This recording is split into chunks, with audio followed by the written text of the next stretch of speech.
नमस्कार, मी राजेंद्र तिडके आणि आपण पाहत आहात युवा दर्पण लाईव्ह। सुरुवातीला पाहूयात आजच्या ठळक घडामोडी। अजित पवार म्हणाले, मुस्लिमांना डोळे दाखवणाऱ्यांना सोडणार नाही, मग तो कोणीही असो। नागपूर हिंसाचाराची चौकशी गुन्हे शाखेकडे। प्रशांत कोरटकर विरोधात लुकआउट नोटीस जारी, पोलिसांनी पासपोर्टही केला जप्त। सामान्य जनता जातीवादी नाही तर पुढारी आहेत, आपल्या स्वार्थासाठी ते जात उभी करतात। नितीन गडकरी। जयंत पाटील हे तिथे अस्वस्थ, ते भविष्यात पक्ष सोडतील हे निश्चित, संजय शिरसाट यांचा दावा। आणि आदित्य ठाकरेंवरील गुन्ह्याचा निर्णय 2 एप्रिलला, दिशा सालियनच्या वडिलांनी दाखल केली याचिका। आणि आता बातमीपत्र बीड जिल्ह्याचं आणि राज्यातील इतर घडामोडींचं सविस्तर। आगामी काळातील गुढीपाडवा, छत्रपती संभाजी महाराज बलिदान मास, रमजान ईद, श्रीरामनवमी, आंबेडकर जयंतीच्या अनुषंगाने आज दिनांक 22/3/2025 रोजी पोलीस अधीक्षक कार्यालयात पोलीस अधीक्षक श्री नवनीत कामत यांच्या अध्यक्षतेखाली शांतता समितीची बैठक पार पडली। तर यापुढे ही बैठक दर महिन्याला होणार आहे। सध्या युवकांतर्फे सोशल मीडियाचा गैरवापर होत असल्यामुळे शांतता समितीच्या सदस्यांनी त्यातून निर्माण होणाऱ्या समस्यांची जाणीव युवकांना करून द्यावी। तसेच आक्षेपार्ह व्हॉट्सअप स्टेटस, रील्स व सामाजिक सलोखा बिघडवणाऱ्या पोस्ट किंवा प्रक्षोभक वक्तव्य करणाऱ्या विरुद्ध कठोर कायदेशीर कारवाई केली जाईल असे पोलीस अधीक्षकांनी सांगितले। तसेच जिल्ह्यात सामाजिक सलोखा राखण्यासाठी केलेल्या प्रयत्नाबद्दल त्यांनी जिल्ह्यातील जनतेचे आभार देखील मानले। या बैठकीस पोलीस अधीक्षक श्री नवनीत कामत, अप्पर पोलीस अधीक्षक सचिन पांडकर, जिल्हा विशेष शाखेचे पोलीस निरीक्षक मुकुंद कुलकर्णी, सायबर पोलीस ठाण्याचे पोलीस निरीक्षक देविदास गात, पेठबीड ठाण्याचे पोलीस निरीक्षक अशोक मुदिराज, शिवाजीनगर ठाण्याचे पोलीस निरीक्षक मारुती खेडकर, शहर ठाण्याचे पोलीस निरीक्षक शीतलकुमार बल्लाळ, बीड ग्रामीण ठाण्याचे पोलीस निरीक्षक शिवाजी बंटेवाड तसेच बीड शहर व जिल्ह्यातील शांतता समितीचे सदस्य यांची उपस्थिती होती।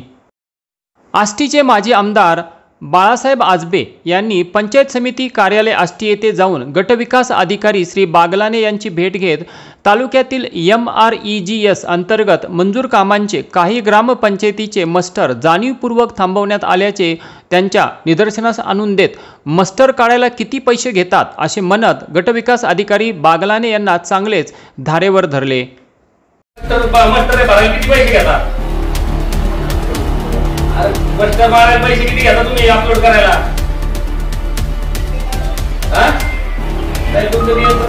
जिओ टॅगिंग झाले, ज्या लोकांनी काम केले तुम्ही म्हणतात त्यांनी मस्टर नाही काढले, तुम्ही मस्टर नाही काढले, हे मस्टर अपलोड नाही करत, कसे काढते कसे काढते मला सांगा ना।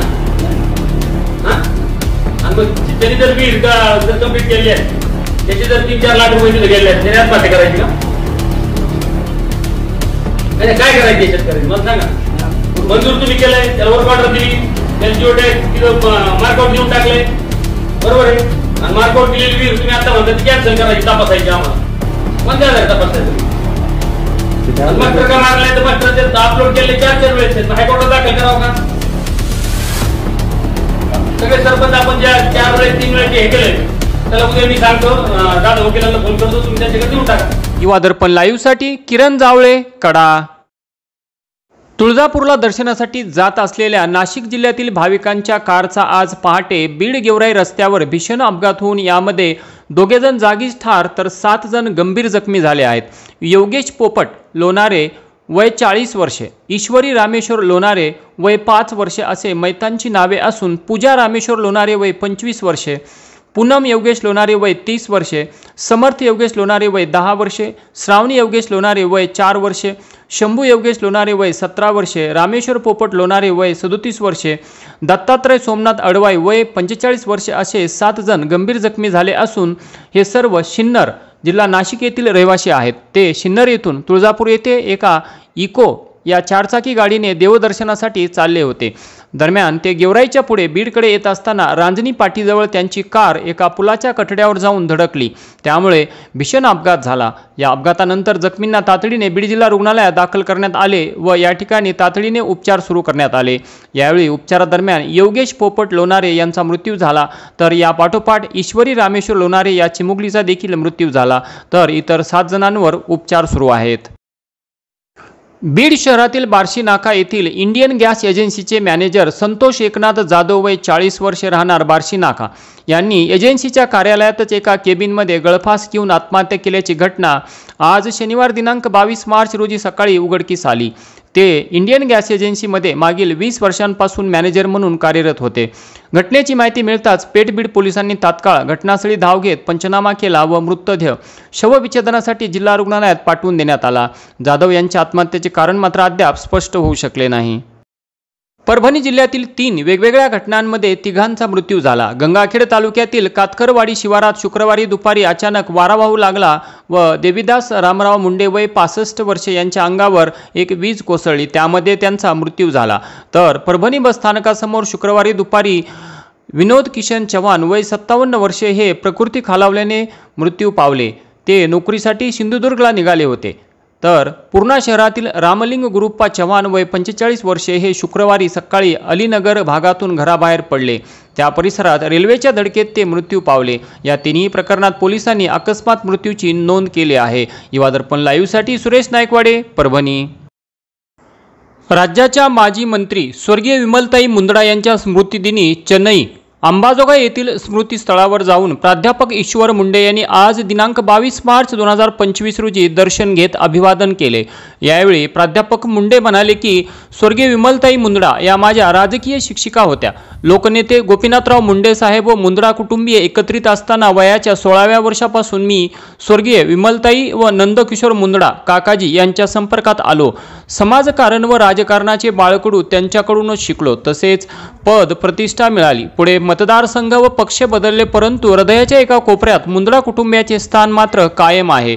याची उत्तराई म्हणून आज स्मृतीस्थळी जाऊन दर्शन घेतले। यामुळे सकारात्मक राजकारणाची ऊर्जा मिळाली। युवा दर्पण लाईव्हसाठी विष्णू रंधवे, किल्ले धारूर। शेवगाव पाथर्डी मतदारसंघाच्या आमदार मोनिकाताई राजळे यांच्या उपस्थितीत शेवगाव तहसील कार्यालयात शेवगाव तालुक्यातील पाणी टंचाईबद्दल आढावा घेण्यात आला। या प्रसंगी शेवगावचे तहसीलदार प्रशांत सांगडे, गटविकास अधिकारी अजित कुमार मांगल, नगर परिषद मुख्याधिकारी विजया घाडगे, पोलीस उपनिरीक्षक समाधान नागरे, तालुका कृषी अधिकारी अंकुश टकले, जलजीवन मिशनचे अधिकारी, ग्रामविकास अधिकारी, तलाठी, मंडळ अधिकारी, पाणी पुरवठा विभागाचे अधिकारी तसेच विविध गावातील सरपंच यांची उपस्थिती होती। तसेच या प्रसंगी सर्व गावातील पाणी टंचाईबाबत आमदार मोनिकाताई राजळे यांनी आढावा घेतला व संबंधित अधिकाऱ्यांना योग्य त्या सूचना केल्या। युवा दर्पण लाईव्हसाठी नरहरी शहाणे, शेवगाव।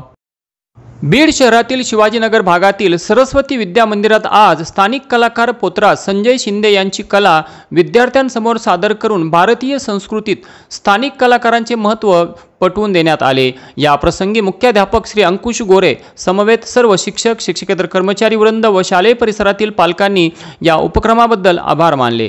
तसेच या उपक्रमाबद्दल संस्थेचे संस्थापक सचिव उत्तमराव पवार सर यांनी असे स्थानिक कलाकारांचे कौशल्य व कला विद्यार्थ्यास अवगत होण्यासाठी असे उपक्रम प्रशालेत राबविणे आवश्यक आहे, अशा भावना व्यक्त केल्या।